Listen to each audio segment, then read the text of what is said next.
আচ্ছা, আপু কি ম্যারিড? না। তাহলে আপু নিশ্চয়ই হয়তো এখান থেকে আজকে খুব বেশি বেনিফিটেড হয়েছেন, রাইট? হ্যালো এভরিওয়ান, আমরা কিন্তু আবার চলে এসেছি আমাদের আরেকটা আপুর কাছে। এন্ড আপুকে আজকে রেডে অনেক সুন্দর লাগছে। Thank you, আপু। সো এখন আমরা আপুকে জিজ্ঞাসা করি যে আপুর কাছে অল ওভার ইভেন্টটা কেমন লেগেছে।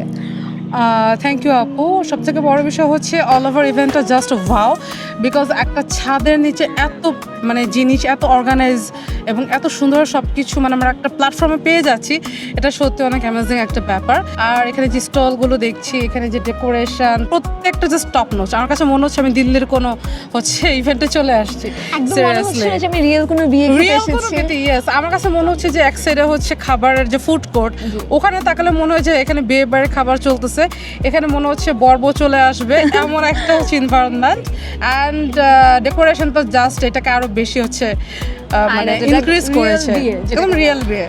আমার কাছে মানে খুব ভালো লেগেছে। নেক্সট টাইম যখন মানে নেক্সট ইয়ার ইচ্ছা আছে সেটেল হওয়ার, সো তখন হচ্ছে এখান থেকে অনেক কিছু আমার কাজে লাগবে। আমি কার্ড নিয়ে গিয়েছি অনেক। আচ্ছা, ওভারঅল এক্সপেরিয়েন্স দিয়ে আপনি বলছেন যে এটা আসলে খুব ভালো, আর আপনার জন্য বেনিফিটেড, হ্যাঁ, রাইট? আমার জন্য কেন, যত আনমেরিড আছে এবং যারা ম্যারিড বাট অনুষ্ঠান করেন নাই, তারা এখানে আসবে, অনুষ্ঠানের হচ্ছে একদম একটা প্রোগ্রাম করতে পারবে। আচ্ছা, নেক্সট ইয়ার যদি এই ইভেন্টটা আমরা আবারও করি, আপনি কি আবার আসবেন? অবভিয়াসলি আসবো, আমার খুবই ভালো লাগছে, অবভিয়াসলি আসবো। ওকে ওকে, থ্যাংক ইউ হ্যাঁ। আপু আপনাকে আমাদের সাথে থাকার জন্য। থ্যাংক